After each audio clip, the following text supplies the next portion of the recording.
So last week we saw what many consider to be a sort of bombshell announcement, which was Turki Alalshikh aligning himself with Dana White and TKO and announcing what we've been hearing, which is this boxing league. And we've spoken about it on numerous occasions. Yeah.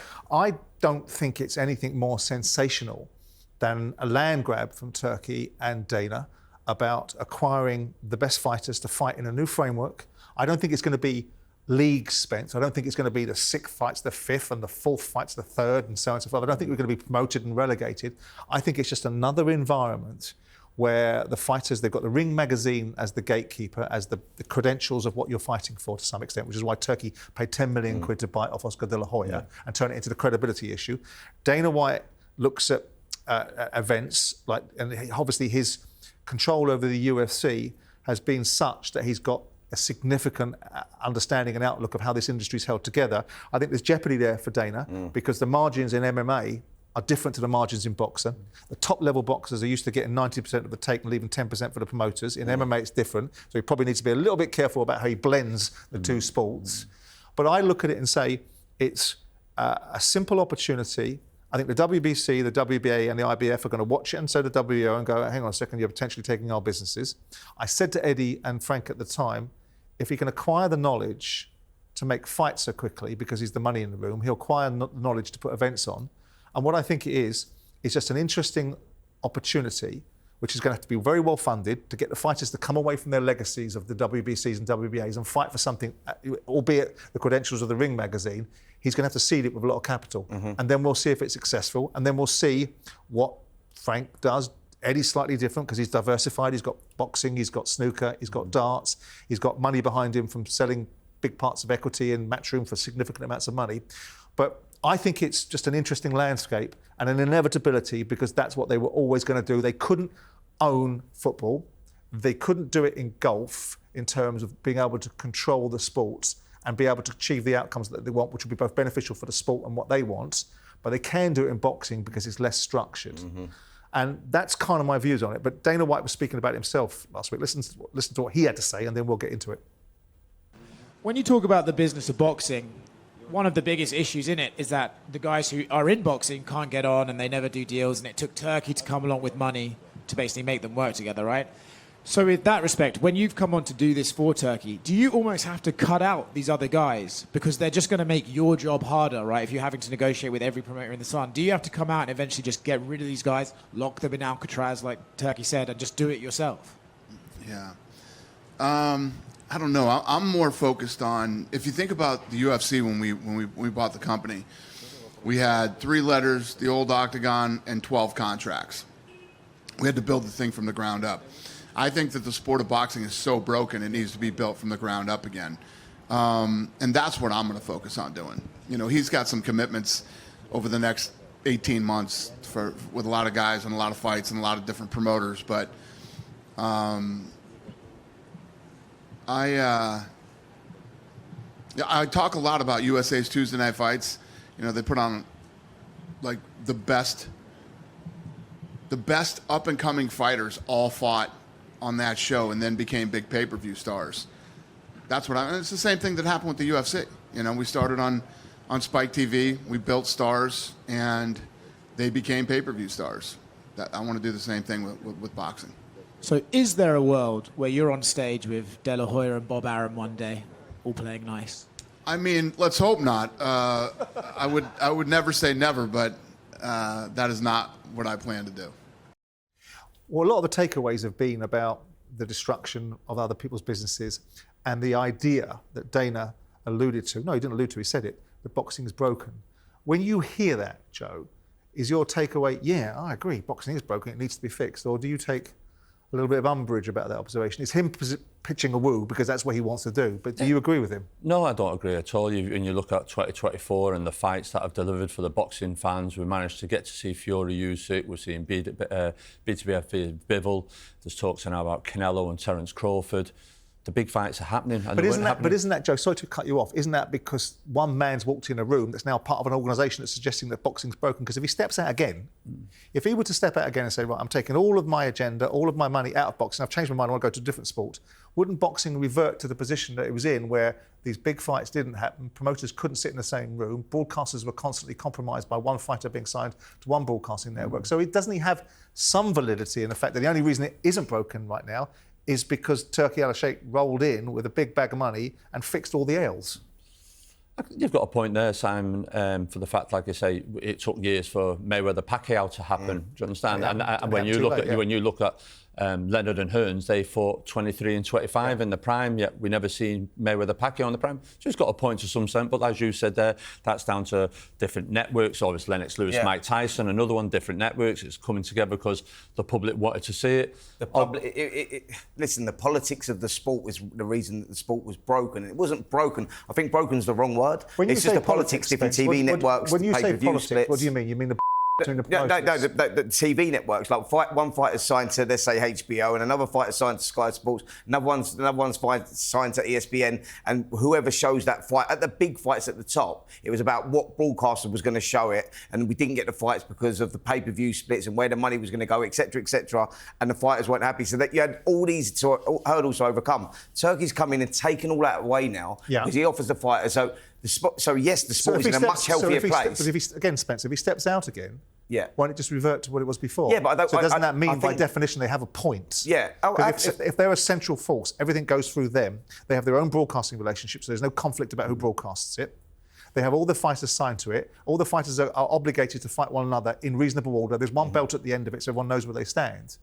Doesn't he have some legitimacy in suggesting? I know that you're going to resist it because someone coming from the UFC telling everyone how to fix all their L's is probably a little bit irritating. No, it's just. But doesn't he have some point? Absolutely, it's just totally changing the landscape of the sport, and that might be needed going into this. But it's not something that's going to happen overnight. And to explain how those leagues will work, it's not about number 5 fighting number 6, etc., etc. I think it's going to be a position where fighters start at the bottom and they try and work through the divisions of the leagues, and we have one champion, one ultimate champion. And let's say we've got 16 weight divisions at the moment. You get 8 weight divisions where it go back to the old school where you have bantamweight, featherweight, lightweight, welterweight. You take all the super welters and cruiserweights, they'll all be gone. There's 8 weight divisions. Going back to the old Ring magazine with the ring belt, 8 weight divisions. My interest is getting the fighters, because all the fighters that they want to bring into that will be under contract. Whereas with Al Heyman, Frank Eddig, Oscar De La Hoya, it's going to take some time for sure. Well, but it'd be interesting to see it. I think it's good. Listen, we've had things that come with us. Prize Fighter, when that first came on, the World Boxing Super Series, what the Sauderlands did, that was brilliant. Obviously, Callum Smith went in and did really well. So it was a different format, and it's something different and interesting for no different than, I suppose, FIFA, where they always change now. Like the FA Cup, there's no replays, it's penalties at the end of extra time. They're always trying to change and the to make WBC it for the consumer that it's better for them to watch. Well, you boys mentioned the promoters. Let's listen to young Master Hearn. He had a view on it last week. I don't agree with the whole boxing's broken kind of thing. I think boxing's red hot. It's always been hot. Turkey's made it red hot, and I think there's a lot of potential. But anytime someone like Dana and a company like TKO and Nick Khan want to actively get involved in the sport, it's for a reason. And that reason is because he's flying at it. It's obviously no coincidence that the announcements come with the completion of the top-rank ESPN contract. So they clearly have the ESPN dates, which is a big start for them. But I don't really know. I mean, all I've known about for the last 6 months is that they've done a deal with TKO, and it's a league format for boxing. So you don't know the detail? Not really, no. Are you expecting to meet with Dana White and Turkey and discuss? I've had loads of phone calls. Oh, well, Turkey. Okay, first thing I have to say is Turkey's a showman in a way as well. So, sometimes he'll do a video of me saying, "You are finished. Stick to snooker and darts." And it's like, I don't know if we're going to have any involvement in the league. Do we want any involvement in the league? That's a decision we'll make as a business. Do you want involvement? I mean... Or does it matter? I mean, if His Excellency and Dana White are involved, would I like to be involved? Yeah, I mean, without seeing the structure, I guess so, But at the same time, there's also Riyadh season events, Ring Magazine events, WBC Grand Prix, and we're doing a lot with His Excellency anyway. So I don't know if the league looks to encompass encapsulate other promoters and fighters, or they're just going to say, no, we're going to build some talent and run this form. If you can put yourself in the shoes of a governing body, a promoter, are you beginning to become a little bit unnerved, or for want of a better expression, shitting yourself about the future? I suppose Eddie and Frank and Spencer, Oscar De La Hoya, they've all worked really well with Turk over the last 12, 18 months.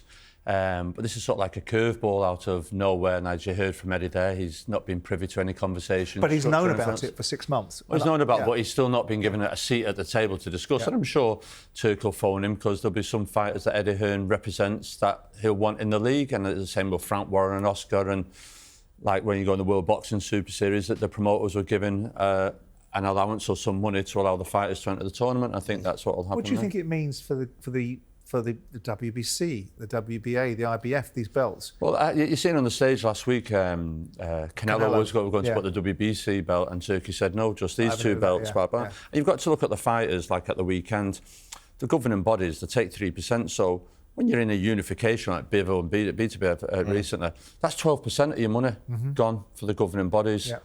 And some fighters, I remember at one point, Canelo was going, I'm not fighting for titles no more. I'm just got to fight for the ring belt because I don't have to pay for it. And it's been going 100 years, and hence why now Turkey's on the back of it. Well, this was the original format, the ring belt, the Rocky belt, people call it. That's what they fight for. And we've got the 8 weight divisions. And if some fighters think, well, if I'm not paying 3% to these governing bodies, what does it matter? As long as I fight for the ring belt, everyone knows I'll be the number one. So I think the governing bodies, now obviously we've seen Maurizio back and forth with His Excellency last week. I think the governing bodies will be taking a keen eye on this and seeing what's happening as well. I think there's definitely concern for the governing bodies in the longevity of it all. I think that they are going to try and get it under one banner, and what that is, I'm not sure. But the WBC, I think, have recognised that as well, and that's why they've gone with this Grand Prix, where it's a tournament for the younger fighters to try and develop and push on and kick on and stuff. So, look, I think that long term there is a worry for all the governing bodies because of what they're trying to do. And I think it's been a long time overdue. Yeah. I'm glad, liven them up. I think some of the things that they do, certainly the WBC, are laughable. Well, I think they've had it their own way for too long, for too little. Reinventing the sport for sure is going to give it a healthy appetite again. Because if you look at the younger generation and the fans now, there's a lot of UFC fans go over to the States, more UFC fans than boxing fans, because of the system of boxing and the fights not being made because of the politics. That will all change if they go under this one banner. But it's an interesting time. I think it's a huge job, Simon. Do you think Dana White and Turki Alalshikh are a match made in heaven? Do you think they'll play nicely with one another? Well, we'll know the answer to that in a year's time, won't we? Like I say, everything's a bed of roses when they first get together. But I'm sure it'll be an education process for Dana, listening to the funds that Turk has paid in the past for the events that we've had out in Riyadh and out in America and here in the UK. Don't be surprised if Dana talks Turk into being part of doing some UFC stuff. But it's fascinating PFL. with the Saudis, and I'm going to ask you about your relationship with Turkey in a second. They're changing, though. I mean, they've been paying a lot of money for fights, but that ratio is beginning to change now. I think early doors, when they were first laying down the seed capital, they were paying 2 or 3 times what traditionally people would pay for certain purses of a certain fight against certain opponents with certain expectations of the fight. And that ratio is dropping now. It's dropping down to like 1.3, so 30% more. And in order for this to be the land grab that Turkey wants it to be, said wants to own broadcasters, wants to destroy traditional broadcasting, wants everybody else to get their broadcasting content around boxing from him. So if someone like talkSPORT wants to see boxing stuff, they have to go through Turkey because he's got access to all the fighters, all the fights, and all the various different collateral. So I'm not sure how successful it will be. I think it will likely be based upon how much appetite the Saudis have to continue pumping inordinate amounts of money in to be able to get what they want from it. And it will cost them. I think they talked about 5 billion available, didn't they, the other day? And in order to steal the march from the WBC and IBF and all the legacy belts and use the Ring magazine and the wrapper, they're going to have to pump a lot of dough into it for a period of time to see how they can attract these fighters. Formats we don't know. Well, he's talking about 8-round fights. He's talking about, I'm sure we'll see AI innovation and we'll see some technological advances, but I think we'll basically see what we've seen previously just being run by Turki Alalshikh, Dana White, with a bit of innovation, and maybe a better broadcasting platform where people see more visibility of boxing, because he wants boxing as a mainstream sport. He doesn't care about the perception it's parochial, it's only a small audience that watches boxing. He thinks I can grow this sport to quite significant levels.